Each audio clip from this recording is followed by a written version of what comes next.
All right. What's up, everybody? Welcome back to another episode of the Brooklyn Boxing Podcast. I have a really special guest today, Ken Rideout. He's a marathoner, podcast host, business leader.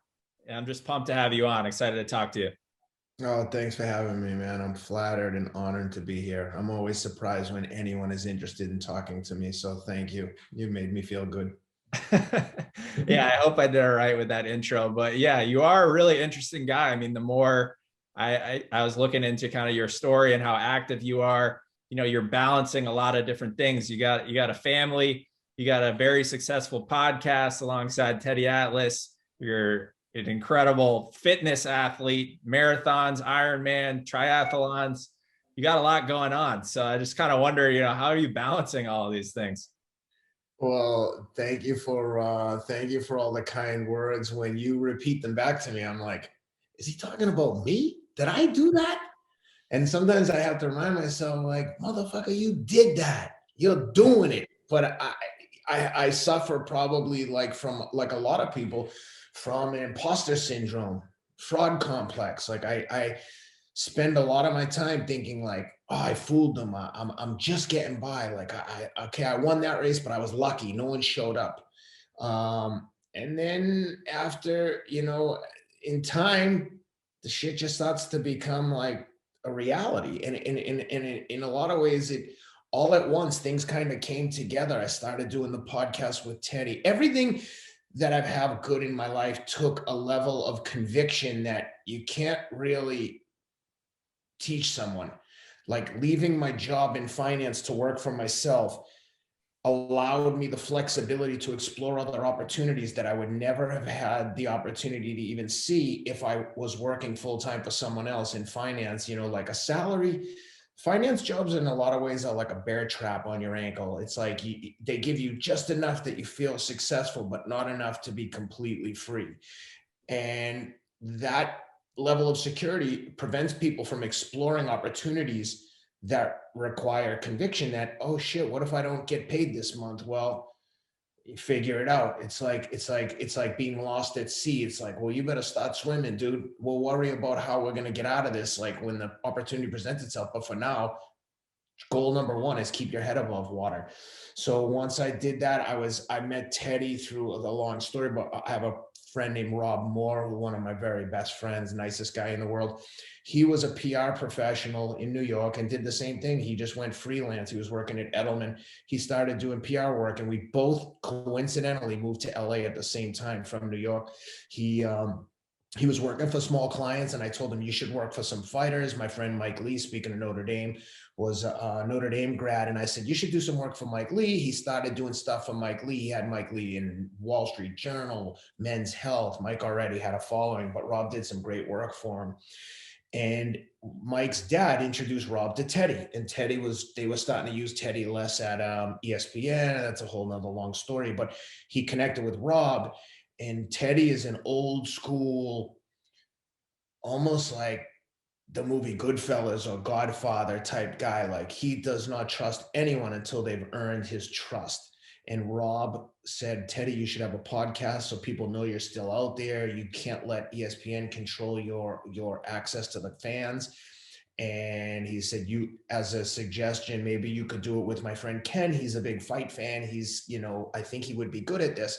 So we had lunch together. Teddy agreed to give it a shot, and the rest is history. We started recording the podcast together, and over time, our relationship has become like built on trust and love and respect. And he's like, we're like a little family, and even like a family. I always tell people, like, dude, I have fights with my wife, and she's like my closest friend in the world. So you're going to have disagreements with friends and business partners. It's not about having disagreements. It's about how do you work through them. So anyway, I digress again, but we started working together, and we just slowly started getting better and better. And then UFC guys started mentioning that they heard this on Teddy Atlas and that on Teddy Atlas. And we started reaching out, and now we've interviewed, I think, every single champion, maybe except Kamaru Usman. We've had obviously Vasily Lomachenko, Alex Voss. I mean, we've had like superstars. We've been very fortunate. But back to my own story is once I started doing that and working for myself and then my running started to like come together. But that's the whole running journey. Like I didn't run races till I was in my 30s, but once I started to chip away, it's like one day you just, after several years of like being in this training lab of running 10, 15 miles every single day for several years, all of a sudden I was like, holy shit, I bet I'm going to win this. I think I can win this race. And I started winning races, and I won the Malibu half marathon, Pasadena half marathon, 9,000 people, finished in the Rose Bowl on TV. I'm like running in there like, holy shit, dude, look at this guy winning. It's me. I'm the winner, and I'm like fucking old man. And I say I'm an old man because I know I'm 50, but I don't feel old, and I don't feel like I necessarily look old, but damn, 50 sounds old. Anyway, that was a long-winded way of saying like all of this stuff is, I'm super grateful for all of it, but I did it. You have to have conviction. You have to have confidence in yourself. You have to have a goal, and you can't be afraid to state what those goals are, as ambitious as they may sound. You have to believe them. 100%. And, you're still doing it, it's just begun, it seems like for you, in terms of like the fight game, like you're a personality that's growing like crazy, obviously with the podcast. And like, I love listening to the episodes. So it's like cool to talk to you in person after watching a lot of the episodes and like hearing you guys break down the fights. And obviously Teddy, like there's no one better about like making it poetic, right? Like he just has all these one-liners that are just incredible, that are like so motivating, and he knows how to talk to fighters. It's like, there's nothing like it. But to go back to like your story, something you mentioned that I think is pretty interesting is now you're like very entrepreneurial, and like maybe you always were, like as a little kid, or you always kind of had that in you, obviously. But you mentioned, with a finance job that you were in, you felt a little locked down. I guess like at what point did it all click for you to really say like, all right, I'm going to expand my, my horizons, I guess, and really take off in the fitness element, the podcast element. Did that happen like a little bit later on for you, or was that something that was always like a plan? Yeah, no, it happened later in life for me. When I moved to New York, I had a degree in sociology from Framingham State. No one in finance was looking for me. They weren't like, oh shit, Ken's here, thank God. No, they weren't opening the door for me, man. I kicked the fucking thing down, and I got my ass into a brokerage job as an interdealer broker doing commodities, and I got fired from my first job. It was a crazy story. I was brokering electricity trades, and literally these guys were like hazing me, which was fucking crazy because I was boxing for the New York Athletic Club. I mean, I don't think I come across like a pussy. Can we curse on here? I don't know if this is a kid's show. No, you're good to go. I don't think I come across like a pussy, but these guys were like, they were treating me poorly, and I was like, dude, I would rather you kick the shit out of me than for me to feel like I let you disrespect me. You know what I mean? Like, I'm not a tough guy, but don't, okay, if someone says or does a certain thing to you, whatever it may be, you're just like, okay, well, I guess we're fighting. It's like, prison rules. Like, you're not going to do that to me, because the next day it's going to get even worse, and I'm not the one. So they were like hazing me, and I slapped the guy across the face, and they fired me from my first job. Now, I didn't even know we had competitors. That's how naive I was to this world. Long story short, I was covering some young guys at Enron doing some like little next day trades that you had to do as a service for your customers to get the bigger trades. And the bigger trades were done by the senior traders that were handled by senior brokers, and those guys were making real money. So when I got fired, I was like, oh my God, I can't believe this. I'm barely making any money now. And now I don't have a job, and I'm in New York, and I know nothing about finance. I barely knew what bids and offers were. And I called those guys at Enron and told them what happened. And they told the senior trader at Enron, who just so happened to be from Boston, Martha's Vineyard. And he was a nut. And he was the biggest trader. He was the Gordon Gekko of commodities at the time. A guy named Darren from Martha's Vineyard. He called me up out of the clear blue and said, hey, stay by your phone. I heard what happened. I'm going to get you. We're going to get you another job. Competitor to the place that fired me called me up, said, hey, can you start on Monday? I was making 40 grand at the place that fired me. And the new place was like, we'll pay you 80 grand. To me, I was making more money than everyone I knew. I mean, I would just started work, and I was rich. Not only did I get there and have a higher salary, but they were like, hey, Darren's on the phone for you. He wants to do a trade. This is like Gordon Gekko has just called the desk and is like, let's do some business. I know nothing. He's like, buy this, sell that. We're doing like $10,000, $20,000 trades at a clip, half of which is mine. Within 2 weeks, they were like, hey, your new salary is 125 grand. And it was just, and then from there, it was off to the races. And now I was like in this legitimate finance job, knowing all along, though, that it was a job and not necessarily a career. Being an interdealer broker, you're very beholden to your customers. One gets hit by a car. There's no one like, okay, can you cover these accounts? No, you better have relationships with this little insular world.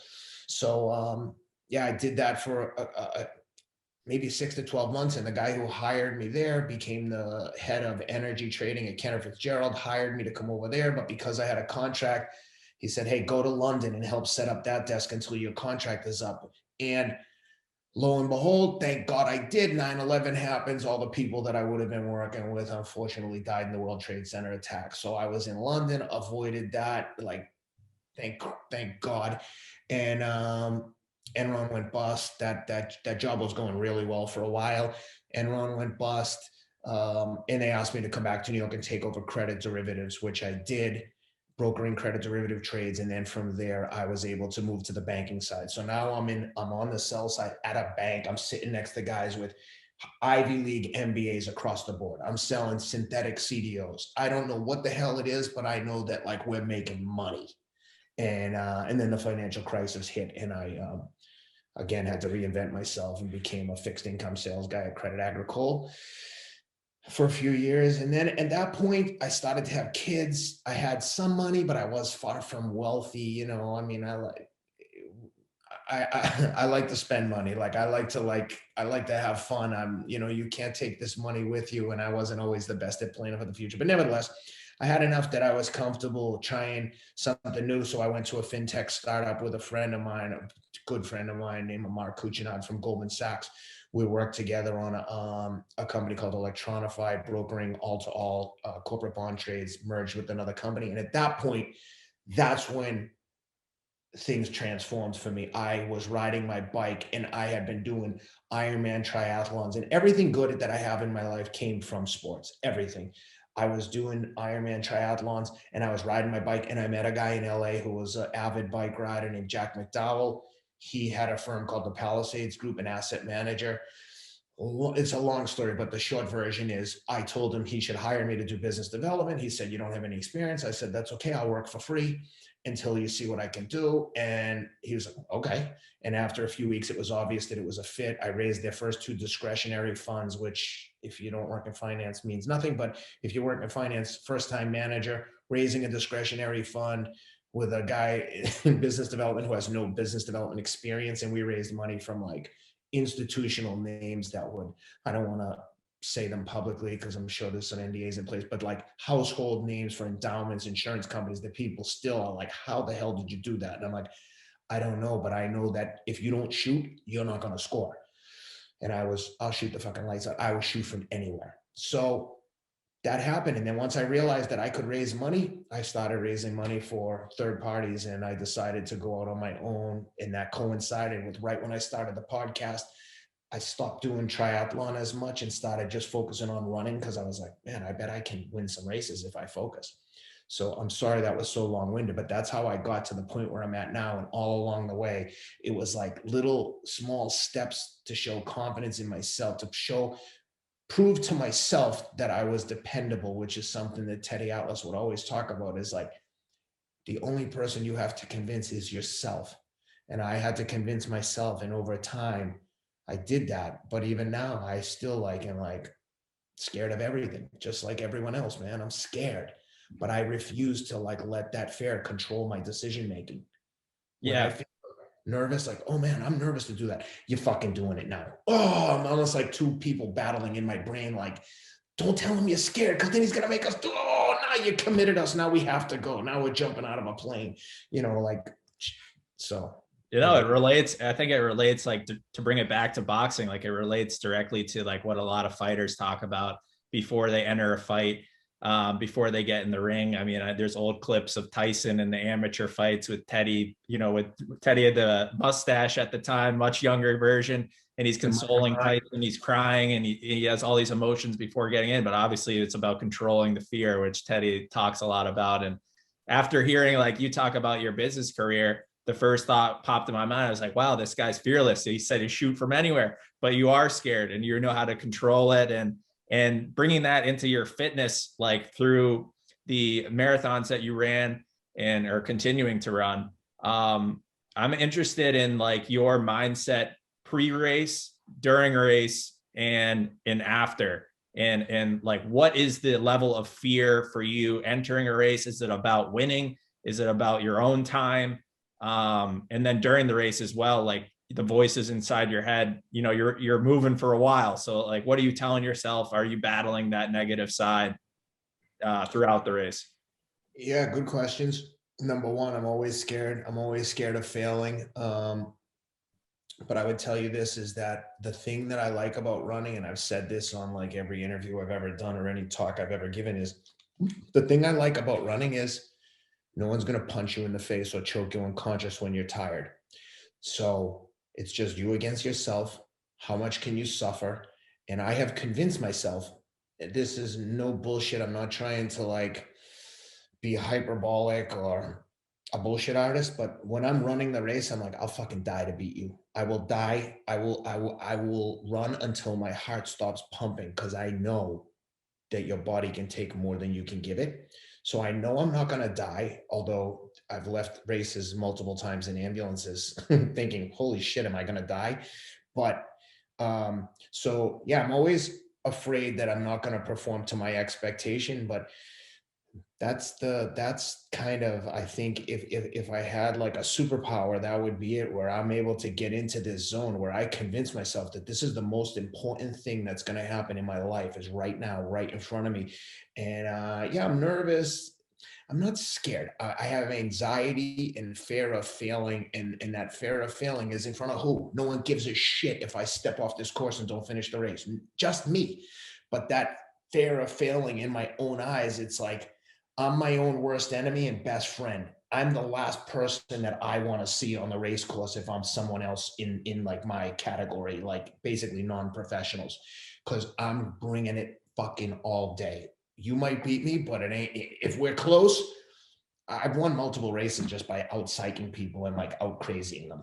I give you multiple examples, but so and then during the race, what I'm thinking about is like, how am I managing my effort level? I'm basically trying to balance in a marathon and being on the absolute red line, but knowing that I can get to the finish line. So that comes with a lot of that comes with experience. And this is a boxing podcast, so I don't want to bore people with running bullshit, but that's the balance there is like, how fast can I run and not run out of gas? And it takes multiple times, multiple races to get this. And every time you do it, it's like, I can't imagine doing that again. Like, fuck, why am I doing this? But the minute I finish, I'm like, oh, either that was great, that wasn't great. What could I do differently? Can I go a step faster? And yeah, my psyche prior to the race too. So that's what I'm going through mentally. But my personality before the race is like, I can be, people are kind to me, I'm kind to them. Like now it's different. People now recognize me. And I am fucking super lucky, super grateful. Anyone that's like recognizes me, I'm so like, they're like, oh my God, Ken. And I'm like, dude, I can't believe you know me. It's like, I'm as happy as they are. So but typically like, I'm like going right to the front, standing on the start line. And if anyone tried to stop me, I'd be like, fucking dude, mind your business. Like I'm on a mission. But if someone tried to step in front of me, I'm the worst hypocrite. I would literally be like, dude, don't fucking dare try and step in front of me. Staying back. When the race starts, you'll have your opportunity to pass me, but it ain't happening.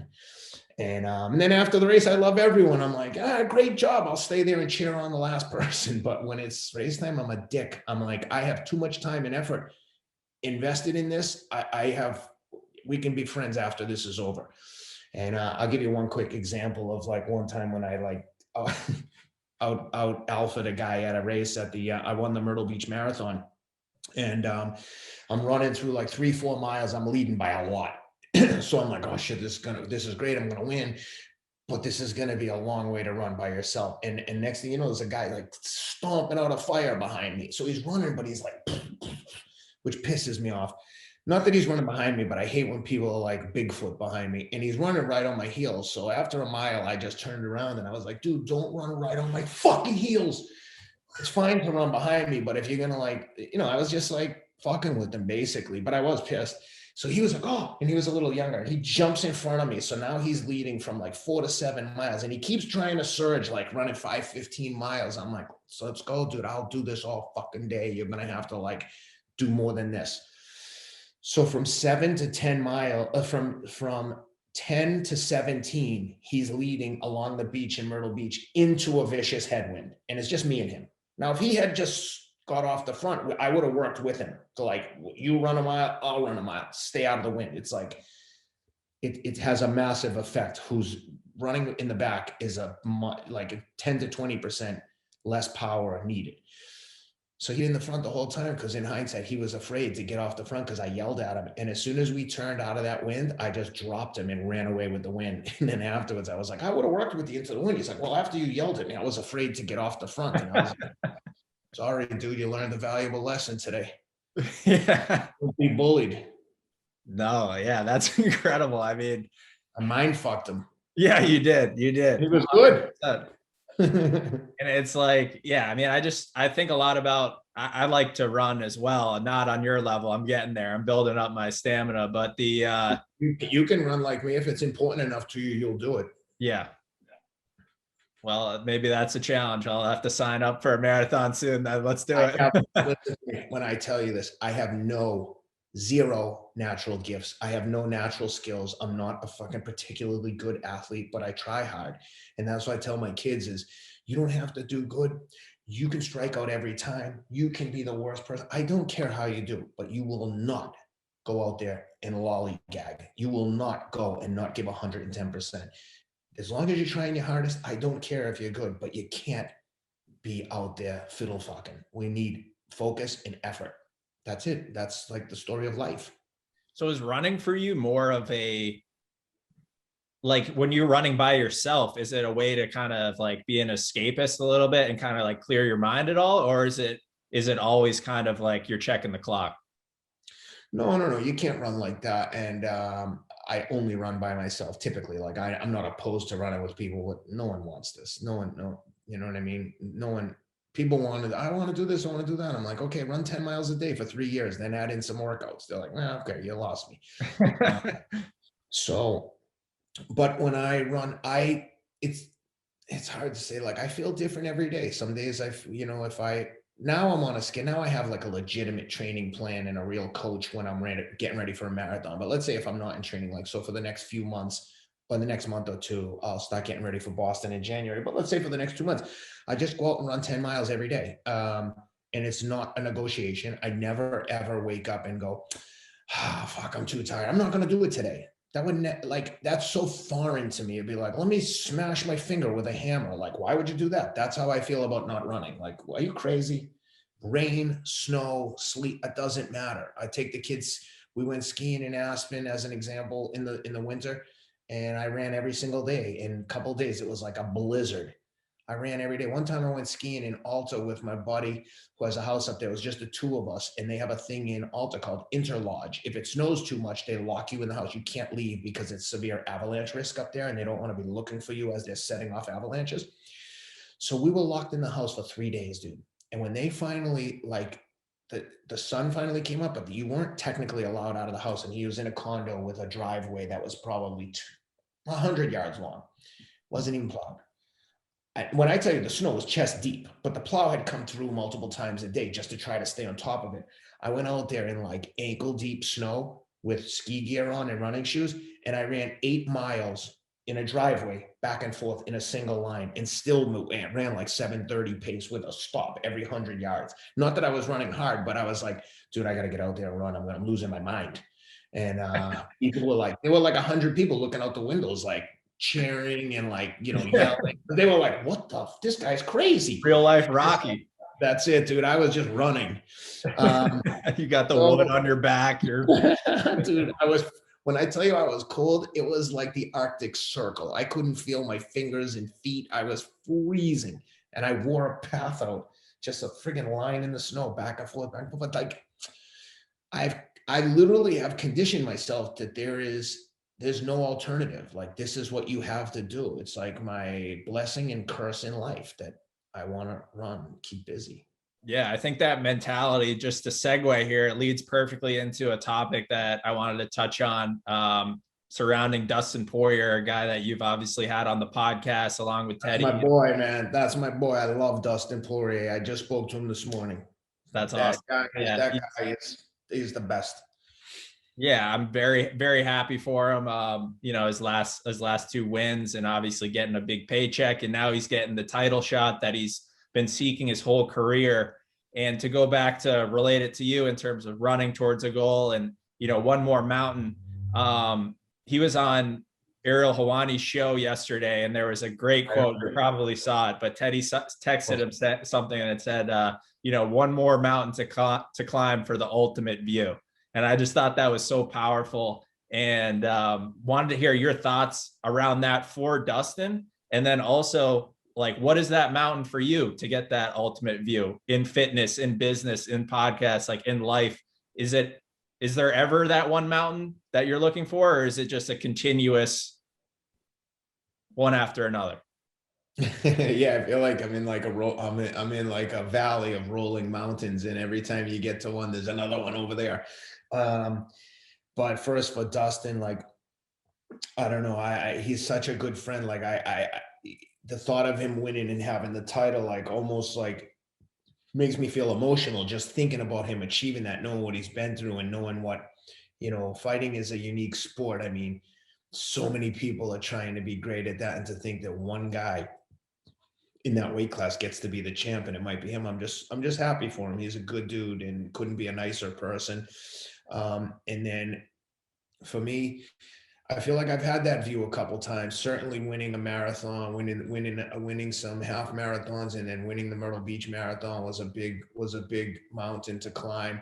And while my time in New York City, 2:33 wasn't my best by far. I ran 2:29 in London 5 weeks before.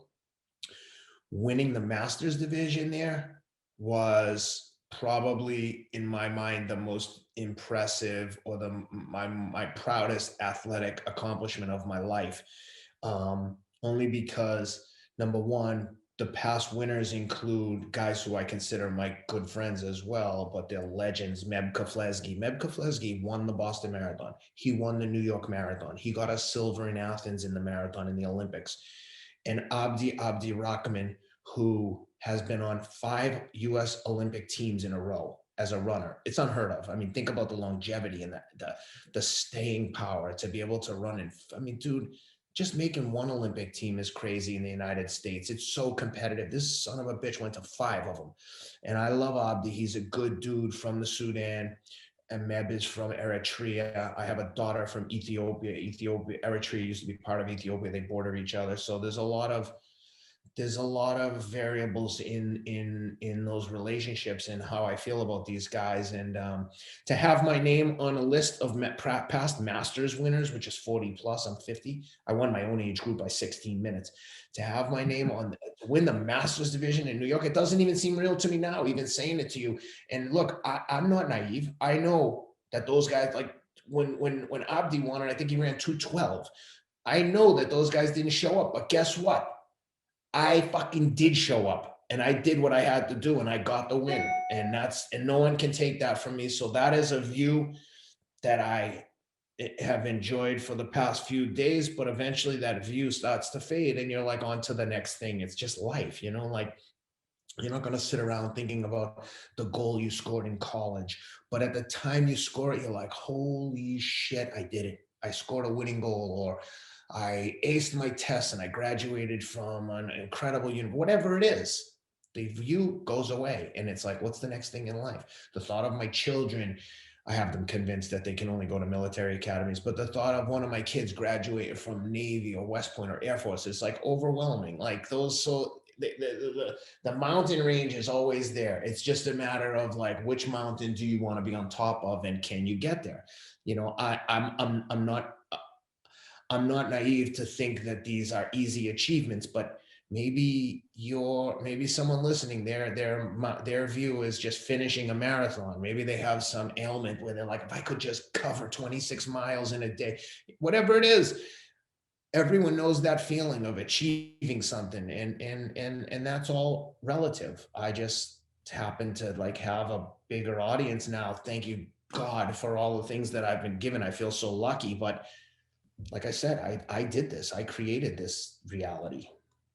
No doubt. And in fighting right now, like you think of guys who are accomplishing so much and not getting complacent, right? Like they're starting to put the next mountain ahead of them, the next. They continue to go and build that legacy. And like you look at a guy like Canelo Alvarez and what he's done in boxing, first undisputed at 168. Now he's talking about possibly a move to 175 against Beterbiev or Bivol. I mean, we're talking about a guy who is extremely active, 4 fights a year. He's the pound for pound number one. I mean, we are blessed as fight fans to be able to see a guy who's at the top continue to stay active and then just seek higher and higher accolades. I mean, guys like him, guys like Dustin Poirier, guys like, Khabib when he was around. But then an interesting thing I want to talk about is someone like McGregor, for instance, who achieved it all. He got the double champ status. He had all the money in the world. And now, he got the Mayweather fight, which obviously extremely lucrative. It seems like, he's a different guy now. There's that classic fighter story of guys reaching the highest highs, and then there isn't a mountain in sight anymore, right? They start to trend downwards. We've seen it through history. So it's like, how can guys that reach the highest highs like that continue to stay motivated in your mind?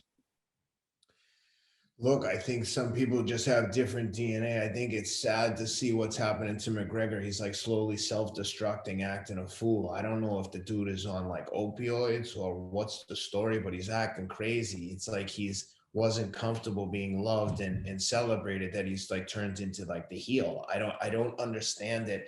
And in a lot of ways, it's sad to see because I don't root against him. I'm not like necessarily a McGregor fan or a hater. I'm just like a unbiased observer watching someone self-destruct or like make very bad decisions, punching people in the face in a bar. I mean, dude, being a UFC fighter, MMA fighter comes with a level of responsibility. You're gonna punch an old man in the face. He's been accused of so many different things. Look, I think that he's probably a target for a lot of false accusations, but when you have that many headlines, dude, there's a problem. And then someone like Canelo, yeah, look, Canelo's the best. I mean, I think you could make a case for Terence Crawford or Inoue. I think that there are a lot of great guys that could make a case. Usyk has never lost. He's won. I mean, to go up from cruiserweight to heavyweight, he won an Olympic gold medal. I think Canelo, he's got that Mexican crowd, so he's the golden goose in terms of finances, but I don't necessarily think that he's head and shoulders number one pound for pound. I think that there's like 3 or 4 guys you can make the case for, like I said, including Inoue, Crawford, Usyk. I'd argue that Triple G is 1-0-1 against Yep. against Canelo. Teddy thinks that Triple G's 2-0 against Canelo. That's not taking away anything away from Canelo. I like him. I just want to give some context there. Yeah. But yeah, look, if he goes up and fights Beterbiev or Bivol, I'll say he's the best pound for pound. If he can beat either one of those guys or both, I mean, I helped Teddy train Alex Vosdick for a fight that we lost to Beterbiev, and I've seen him in action. And if Canelo can beat that guy, I'll call him the best pound for pound, no question. I can't see it.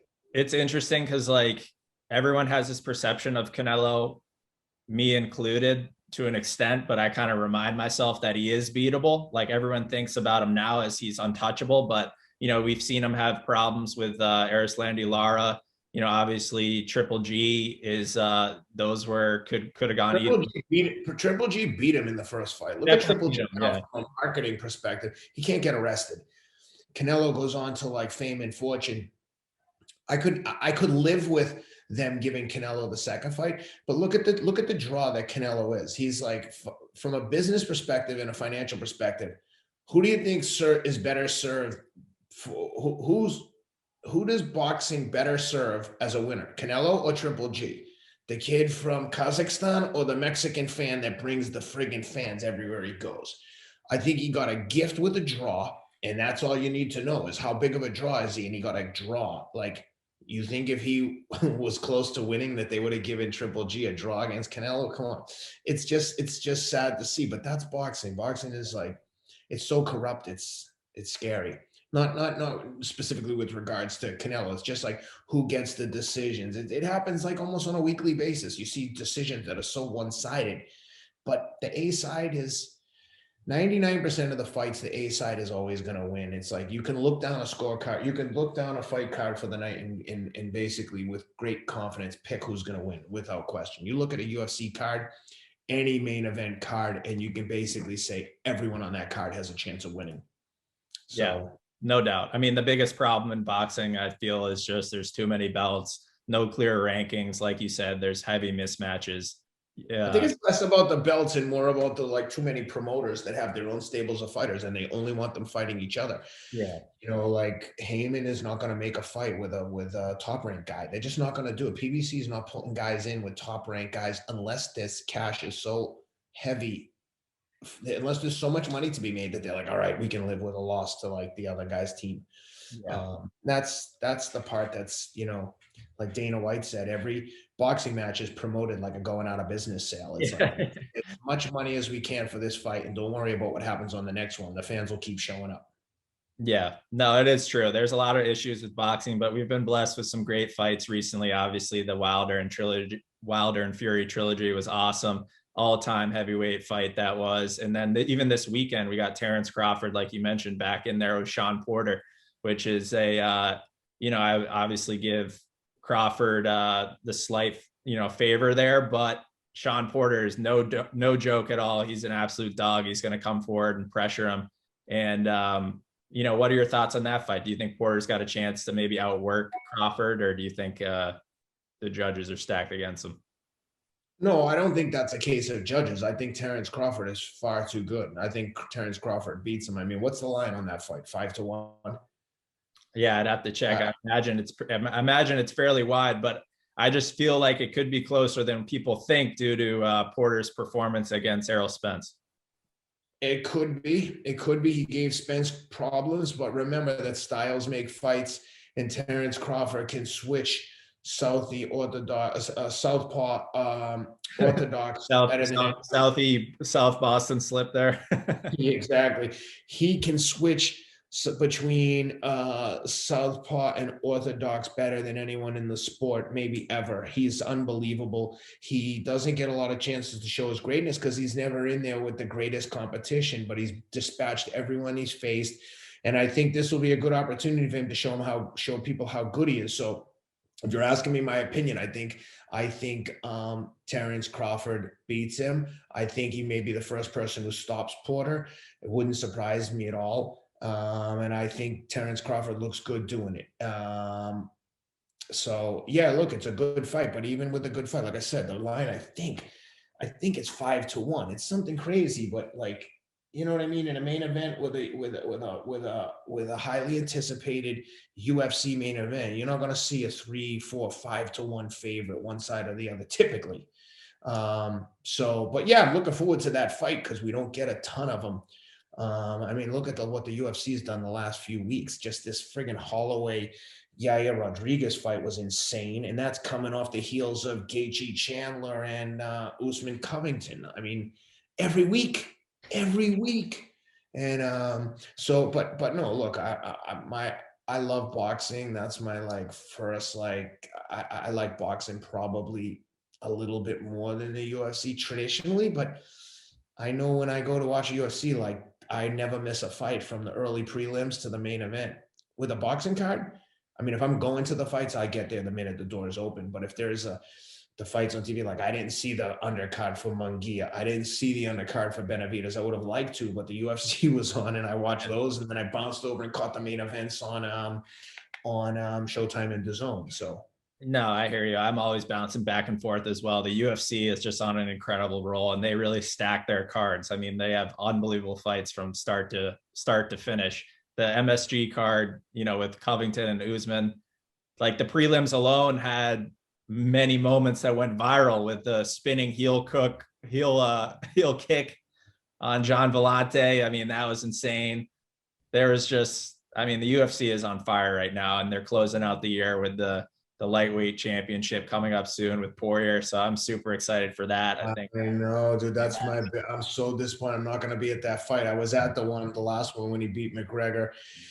But my man Rob, our producer, is getting married in Mexico that weekend. So I'm going to, I'll be in Mexico for the long weekend, and we'll miss Dustin Poirier winning the title. But we'll catch up with him the next week. Definitely, definitely. Before I let you go here, I just wanted to, ask you a little bit about some of the guests that you've had on the podcast. You've had so many people in boxing, in combat sports. I know we talked a lot about Dustin and, how good relationship you have with him. But is there any guys that have stood out to you in the UFC or boxing that maybe surprised you, certain guests that, had an interesting perspective? I know Israel Adesanya, that was a really cool interview you guys did. And yeah, dude, at one point we had Francis Ngannou on a few times. We got in the ring. I got in the ring and like moved around, like clowning around, acting like I was sparring with Francis Ngannou. That was pretty like jaw dropping. I mean, that dude is a beast. Like, you're talking about a guy who's like 6'5", 265 pounds, ripped, like ripped. I mean, cutting weight to make heavyweight in the UFC. And Teddy worked with them, right? A little bit in boxing, like he was working with them. And a little bit, yeah. We did a whole day at Extreme Couture. Then Ryan Garcia. I mean, Ryan Garcia's got like 8 million followers on social media. That was a pretty good one, and he's got like a lot of youthful enthusiasm. Like, he's just a very authentic dude. Super happy to be talking to Teddy. That was an interesting one. Obviously, Vasily Lomachenko, one of the most decorated athletes in the history of boxing, 2-time gold medalist in the Olympics, 3-division world champion. back in the ring soon, right? Won a world title in his 3rd fight ever. Jesus, there's so many superstars that we've had, man. We had Evander Holyfield. I mean, sometimes I'm like, I gotta pinch myself. I look at the list and I'm like, oh my God, we interviewed that guy. Holy shit. Doesn't seem real, man. It's awesome. Just pictures with like world championship belts. And then Teddy and I trained Alex Vosnick, so we lived together for 8 weeks in Philly. That was crazy. But yeah, listen, I've got to pinch myself all the time. I can't believe this is my life. I feel like I'm talking about someone else. It's never lost on me, man. I'm lucky, but I created my own luck. Definitely. I'm excited to see what is next for you guys, who you're going to have next on the podcast. It's always exciting to watch it because, your enthusiasm for the sport, like, definitely shines through. You can tell, what you're talking about. You really care about, providing a quality interview, getting good insight out of guys. So I'm a fan. I love it. I'll be tuning in, and it's great to have you on, hear a little bit about your backstory, and I appreciate you spending some time today. Oh, thanks for having me, man. Like I said, I'm incredibly flattered and honored that you would even have an ounce of interest in me or my life. So thanks for having me. And I enjoyed the conversation. Awesome. Thanks, Ken.